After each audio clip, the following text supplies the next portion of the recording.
కొంతమంది పేషెంట్స్ వచ్చేసి రాత్రిపూట కాళ్ళు లాగుతున్నాయి, లేదా రాత్రిపూట కాళ్ళలో ఏదైనా పాకినట్టు ఉంది, లేదా పుల్లింగ్ సెన్సేషన్ ఉంది అని చెప్తా ఉంటారు. అది పర్టికులర్ నైట్ టైమే.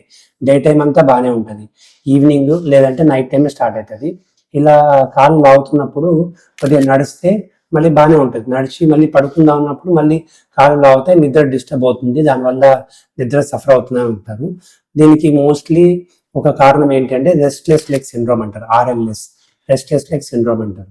ఇది జనరల్గా మిడిల్ ఏజ్డ్ వాళ్ళలో వస్తుంది, ఫీమేల్స్లో మోర్ కామన్. ఏముంటాయంటే ప్రెగ్నెన్సీ ఉన్నా, లేదా ఏదైనా కిడ్నీ ప్రాబ్లమ్స్ ఉన్నా, లేదా ఐరన్ డెఫిషియన్సీ ఉన్నా, డయాబెటీస్ ఉన్నా, థైరాయిడ్ ప్రాబ్లమ్స్ ఉన్నా, ఇట్లా కొన్ని కారణాల వల్ల కొన్నిసార్లు జెనెటికల్ కూడా వస్తుంది అనమాట.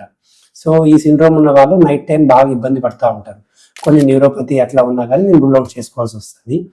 కామన్గా ఏంటి అంటే మెడికేషన్స్ వాడడం వల్ల తగ్గిపోతుంది. మెయిన్గా ఐరన్ టాబ్లెట్స్ కానీ లేదా సిరప్ కానీ ఇట్లా కొన్ని మెడికేషన్స్ ఇస్తే తగ్గుతుంది.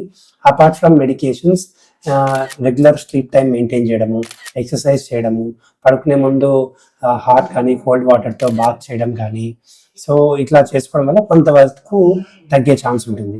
Thank you.